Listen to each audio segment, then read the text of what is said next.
convidada de hoje do Em Foco é Manuela Dávila. Ela foi vereadora, deputada estadual, deputada federal e, no ano passado, candidata a vice na chapa de Fernando Haddad, do Partido dos Trabalhadores. Ela é do PCdoB. Ela vai conversar com a gente sobre os principais temas do país. Vamos lá? Deputada, tudo bem, muito obrigada pela presença da senhora aqui no programa.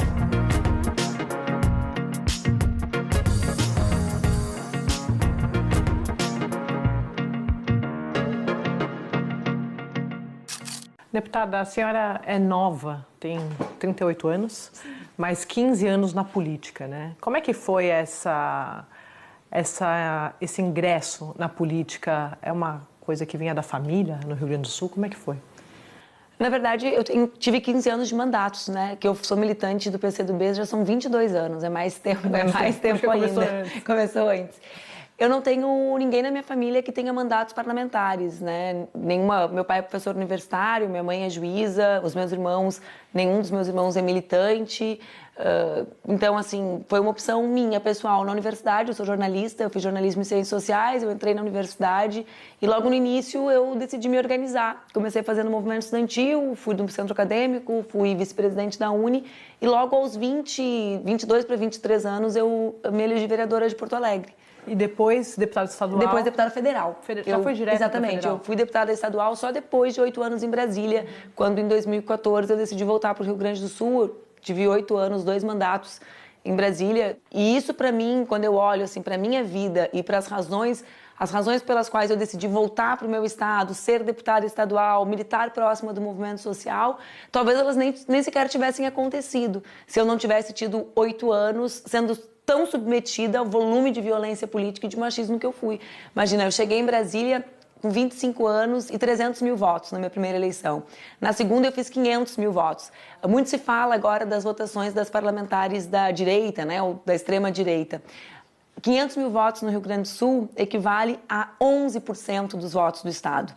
Ninguém fez isso nessa eleição, por exemplo, né? Então, eu chegava com muita responsabilidade. O que é esse machismo que a senhora disse que, quando chegou a Brasília, foi, assim, gritante? Tu consegue imaginar algum jornal, não estou falando de fake news, os jornais que circulam, os jornais que têm credibilidade, se referirem a uma parlamentar o tempo inteiro hoje pelos critérios estéticos? Tu ouviu alguma vez alguém valorar Tabata Amaral? Por exemplo, uma jovem parlamentar de outro partido, com a sua trajetória diferente da minha, né? Mas, enfim, com a sua trajetória que chegou lá exatamente com a mesma idade que eu cheguei. Alguma vez teve uma capa de um grande jornal de São Paulo dizendo que ela era musa do Congresso? Ou estabelecendo uma disputa entre ela e a deputada Marília Reis, de Pernambuco? Nunca, né? Porque a sociedade não permite mais que as mulheres sejam tratadas assim. E para mim, essa grande onda do movimento de mulheres, né? Esse grande momento que o movimento de mulheres vive no Brasil e no mundo, junto com essas ferramentas, vigiam muito mais o comportamento. Claro que nós sempre teremos, né, nesse momento político brasileiro, os casos daqueles que se constroem e se projetam a partir da violência política, como foi, por exemplo, recentemente, os deputados racistas que cometeram crime, né, porque racismo é crime no Brasil, quando quebram a charge do Latuf. Esses são aqueles que querem se projetar cometendo crime e dizendo: nós não pactuamos com os avanços. Mas aí, isso é o que está acontecendo com a extrema-direita no Brasil.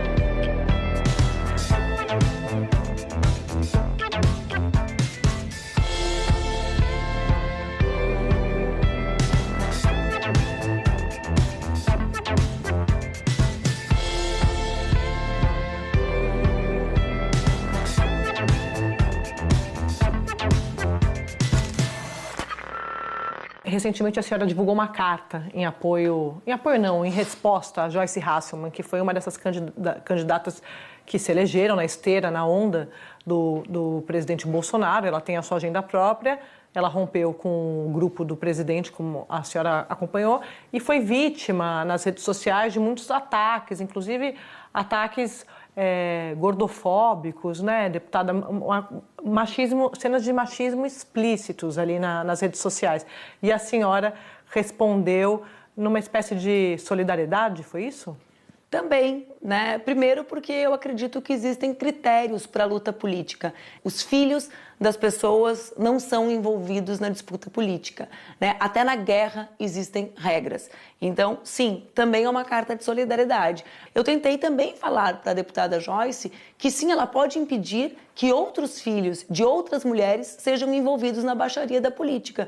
Quando acabou a eleição, eu tomei uma decisão de vida. Eu resolvi criar um instituto com outros amigos para combater redes de ódio e fake news. Então, eu dedico a minha vida hoje a isso. A deputada Joyce tem uma opção diferente da minha. Ela sabe quem produz. Ela sabe quem opera essa máquina que fez com que a memória, ou que faz com que a memória de Marielle seja ultrajada, que faz com que a minha filha tenha apanhado a primeira vez com 45 dias, na rua, que faz com que Jean tenha que viver fora do Brasil. Então eu quis dizer para ela, sim, na nossa disputa política não existe espaço para fazer o que estão fazendo contigo. Fale aquilo que sabe. Eu não posso fazer isso. Eu sou atacada na rua pelas mentiras e eu não sei. Não tenho provas. Né? Eu sei, mas eu não sou da turma de quem fez. Então a carta é uma carta, olha, tu era líder do governo quando nós éramos humilhados, se tu sabe, conta, né? Ajuda a impedir que isso aconteça com outra mulher, senão não para. Deputada, durante a eleição eu me lembro um pouco antes da definição das candidaturas, inclusive porque o ex-presidente Lula segurou por muito tempo a candidatura oficial do Fernando Haddad, a senhora foi criticada por alguns setores por ter aberto mão de ser a única candidata de esquerda. Foi muito difícil abrir mão disso ali em nome de um projeto maior, na época que era o Partido dos Trabalhadores? Desde o início, para nós do PCdoB, era claro a ameaça que representava a eleição de Bolsonaro para o Brasil. E nós dizíamos, é preciso unidade. Nós não queríamos que a chapa tivesse sido apenas Fernando Haddad e Manuela Dávila. Nós queríamos que Ciro Gomes e Boulos estivessem juntos. Mas por que o PT não abriu mão para o Ciro, então? Porque ele tinha mais chance. Eu não sou petista. Não, mas e essa coisa de ter mais chance, ela é subjetiva, né? Porque nós fomos ao segundo turno. Mas tinha nas pesquisas, a senhora acompanhava. Eu acompanhava as pesquisas, mas eu sempre gosto de pensar como é que tem mais chance e não vai ao segundo turno, né, Andréia? Mas porque o PT não apoiou. Né? Mas então não tinha, porque nós fomos ao segundo turno. Enfim, mas então a retirada da minha candidatura e a inclusão do meu nome na condição de vice tem relação com o projeto de país, que era um projeto que eu julgo, né, um projeto com mais condições de emancipar as mulheres do que o projeto de Bolsonaro. E nós quase vencemos a eleição. Se foi difícil, evidentemente que é difícil. Né? Eu tinha... Abrir mão, né? E tomar essa decisão, porque eu sei o que representava naquele momento da história do Brasil. Então, sim, foi difícil, mas também foi com muita responsabilidade e muita certeza do que a unidade defendia. Uma unidade que eu acredito que nós temos que seguir defendendo agora.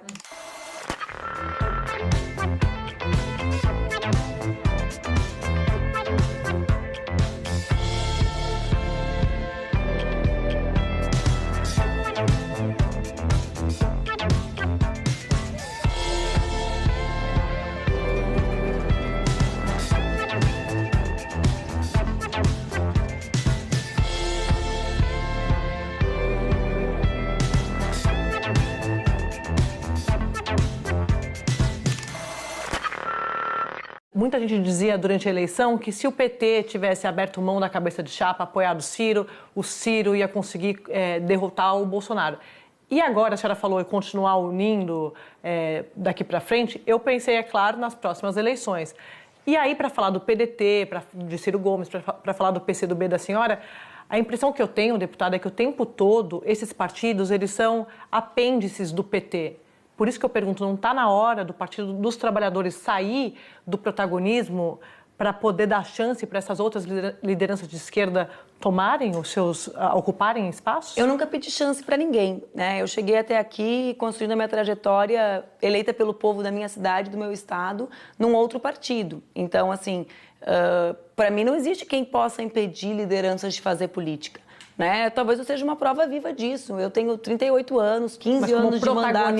Eu fui protagonista muitas vezes. Eu concorri 2 vezes à prefeitura da minha cidade, né? Aos 38 anos de idade. Acho que é bastante coisa já.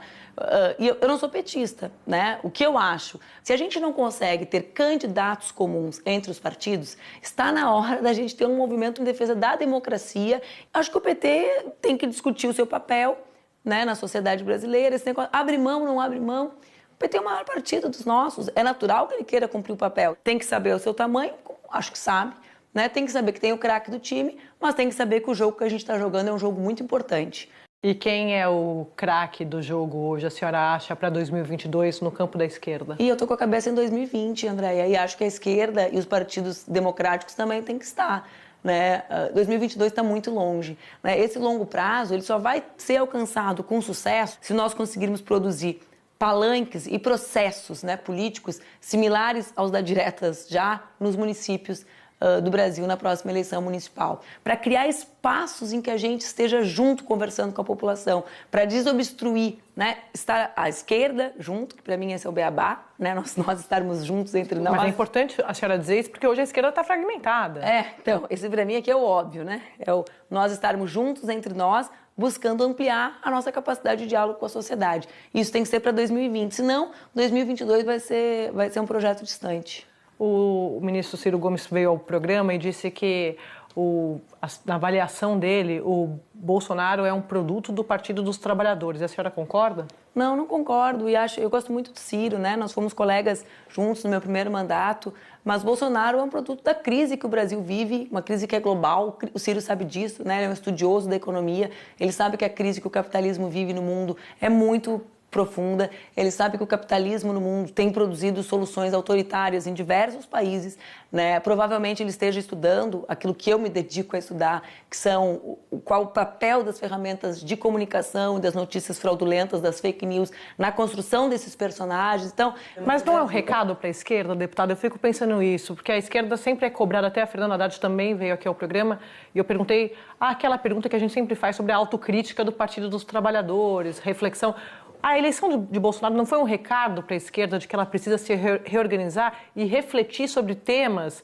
Ela ficou 16 anos... Acho que é um recado para muita gente, né? Não só para a esquerda. Eu te repito, eu não sou militante do PT, então para mim... Mas sempre... como esquerda? Então, acho que sim. Né? Por exemplo, em qual momento nós não construímos uma política de segurança pública que desse conta do desafio do que representa... toda a complexidade do tráfico de drogas no Brasil. Era fácil? Eu não acho que seja fácil. Né? Não existe país no mundo com a dimensão do Brasil e com as fronteiras, com características como as brasileiras, que tenha construído uma política de drogas diferente da do Brasil. As referências são poucas, são atuais. Uruguai, Portugal... não são comparáveis, não só em escala, nas condições concretas do que é esse problema lá. Então, para mim, esse foi um grande erro. A ausência do projeto de segurança pública. A ausência de um projeto de segurança pública com a nossa cara. E isso resultou, na minha interpretação, nesse discurso, ou no que estrutura esse discurso de bandidagem, de bandido bom a bandido morto, de fim dos direitos humanos, de um homem, trabalhador é inimigo de trabalhador, salve-se quem puder. Para mim, isso é um debate. O outro debate, qual é o espaço que nós ocupamos na disputa da comunicação? Esses espaços foram ocupados por quem? Por uma extrema-direita que defende... André, esses dias eu publiquei no nosso instituto, nós produzimos vídeos que desmentem fake news sobre política e sobre ciência. Eu produzi um sobre a Terra não ser plana, com um apoio científico, né? Porque eu acho que é importante que a gente dialogue com pessoas, não com a turma do Olavo de Carvalho, que usa isso para instrumentalizar as pessoas que realmente não sabem, mas com uns 7% de pessoas bem intencionadas do Brasil, que não têm acesso à universidade, que não têm acesso ao ensino médio, que estão trabalhando, que têm dúvidas legítimas. É legítimo não saber. Quando eu me dei conta, tinham canais no YouTube com 200, 300 mil seguidores de terraplanistas me respondendo. Então, olha o espaço que essa gente ocupou e como nós fizemos isso. Então, nós não subestimamos essa disputa. Essa não é uma disputa qualquer. Essa é a disputa de consciência, de chegar nas pessoas, de como chegar nas pessoas, de quais assuntos falar. Então, acho que existem inúmeros temas, né, que nós podemos abordar. A democratização da comunicação, o uso da internet, a segurança, para mim, são sempre os dois mais pulsantes. E, deputada, recentemente a senhora esteve no centro da polêmica, da repercussão envolvendo a divulgação das mensagens do Intercept com integrantes da Força-Tarefa da Operação Lava Jato. A senhora fez o contato, quer dizer, o hacker fez o contato com a senhora. Eu queria que a senhora contasse como foi esse episódio.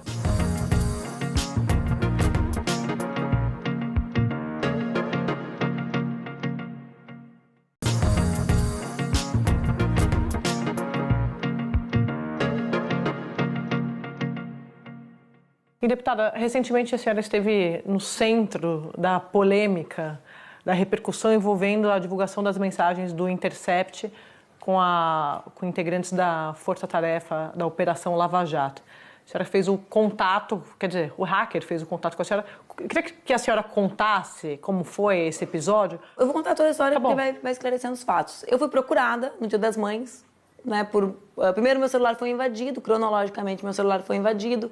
A senhora percebeu? Eu percebi porque o Telegram comunica, manda uma mensagem, eu desloguei, pede para deslogar, né, eu desloguei e imediatamente depois uma pessoa fez contato comigo, uma pessoa da minha agenda, fez contato comigo dizendo que precisava conversar comigo, como se fosse tu, só que uma pessoa da política. Eu preciso conversar contigo e tal, pode conversar? Falei, posso. Tentei ligar para a pessoa, não consegui ligar, depois eu descobri que o telefone ocupado era uma das técnicas que o hacker usava para acessar as informações, de método, a Polícia Federal me explicou. Aí tentei ligar, a pessoa me mandou uma mensagem, tu confia em mim? Falei, claro, fulano, 100%, uma pessoa da política confiável, que eu me relaciono. Falei, só que eu não sou fulano. Eu sou hacker, eu invadi teu telefone. Falei, opa, vou ser chantageada. Pensei, a primeira coisa, porque meu telefone tinha sido invadido, né?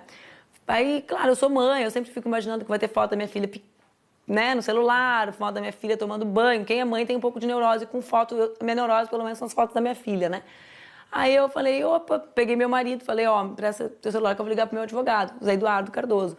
Aí eu liguei, falei, ó, tá acontecendo um negócio estranho, meu celular foi invadido, ele tá falando. Aí nisso ele deslogou, saiu do perfil daquela pessoa, criou um perfil dele e começou a falar comigo. Olha, eu tenho muitos crimes cometidos por autoridades brasileiras e eu preciso te entregar. Eu sou jornalista, né? Então eu sabia que ele poderia me entregar, como ele poderia entregar para ti. Como várias vezes vocês, jornalistas da Globo, receberam, por exemplo, o depoimento que dizia que ele tinha me contatado, né? Alguém cometeu um crime, pegou aquele depoimento, mas vocês só receberam, vocês não são os criminosos por receberem. Falei, olha, eu não tenho condições de receber isso, né? Eu não sou a melhor pessoa para receber isso, eu estou em casa, minha mãe estava saindo do hospital, tinha feito uma cirurgia, tinha tirado um nódulo de câncer do seio, eu falei, não tenho como eu receber, eu não quero receber esse conteúdo. Eu acho que tu tem que falar com algum jornalista. Ele não queria falar com jornalistas, ele disse que tinha muitas provas que os jornalistas estavam envolvidos, alguns jornalistas especificamente. Eu falei, não, eu quero te sugerir que tu converse com um jornalista, o Glenn, que foi o responsável pelo caso Snowden. Por quê? Porque eu imaginei que o Glenn seria um jornalista com capacidade de aferir a legitimidade dos documentos que ele dizia dispor.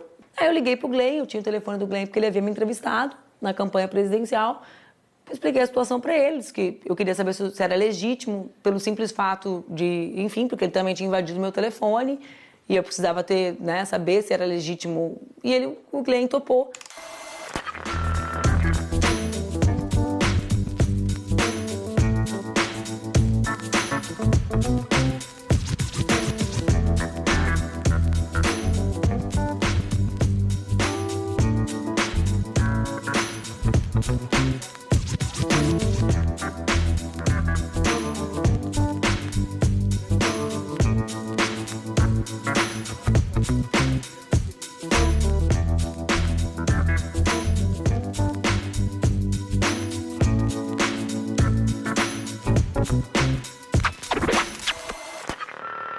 Mas em momento algum a senhora pensou em ir à Polícia Federal antes? Não, porque os crimes que ele me relatou eram crimes de autoridades do Estado, né, Andréia? Existem métodos, né? Evidentemente que eu procurei meus advogados, tive certeza de que eu poderia fazer aquilo, eu poderia fazer como jornalista, eu também tinha esse direito, né, tecnicamente, mas eu também poderia apresentar como qualquer pessoa, né, dar o telefone do Glenn para ele, foi o que eu fiz.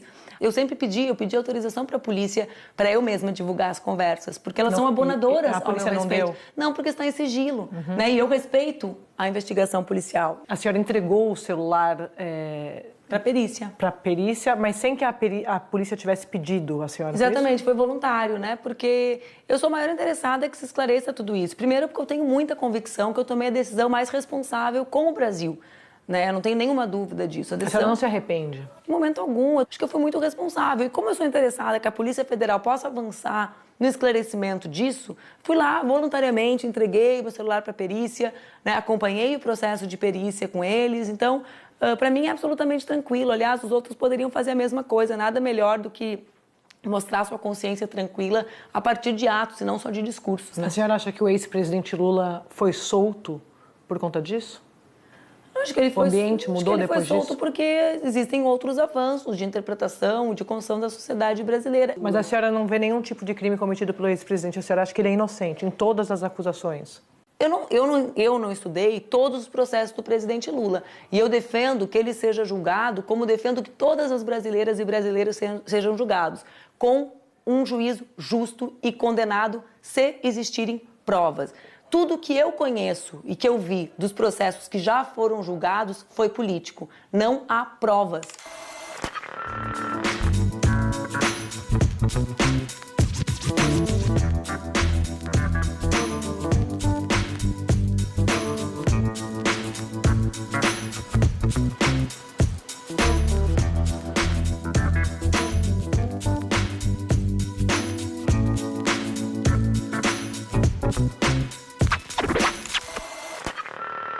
Deputada, para encerrar, a senhora foi presidente da Comissão de Direitos Humanos, eu acho que em 2011, se eu não me engano. Perfeito, boa memória. A senhora chegou a pedir para que o então deputado Jair Bolsonaro saísse da comissão. E pedi para que ele fosse cassado também. Por que a senhora pediu para ele sair? Porque ele manifestou que estava lá já não defendendo direitos humanos, né? Então, a indicação dele foi uma indicação de provocação à comissão. Ele dizia que estava lá para questionar a existência daquele espaço, a existência de direitos humanos, a existência da luta pela dignidade das pessoas. E o da cassação foi o episódio de racismo dele com a Preta Gil, né? Quando ele disse que os filhos dele não se relacionariam com mulheres negras porque não se relacionavam com prostitutas, né? Então, nenhuma ofensa às prostitutas, mas nesse contexto, né, era um crime de racismo explícito. Atos que se repetem na história do parlamento, né? E se o parlamento não for exemplar na punição daquilo que é crime e que a imunidade não protege, a gente dá a impressão para o povo que pode mesmo fazer e que a violência política está autorizada. Você acha que avaliza, por exemplo, esse caso da placa, né? Avaliza. Tu acha que é casual, André, o nível de agressão nas ruas? Tu acha que é casual que em Bauru o professor Juarez tenha tomado 2 facadas ouvindo que era um macaco? Mas se as influências, se as pessoas relevantes da sociedade, se as pessoas que deram certo estimulam a violência e o racismo, como que as outras pessoas não vão reproduzir? Precisa, né, em nome da democracia, contra esses retrocessos civilizatórios que nós estamos vivendo no Brasil e em alguns lugares do mundo, se punir quem comete crimes que não são protegidos pela imunidade parlamentar. Deputada, muito obrigada pela presença da senhora aqui no programa.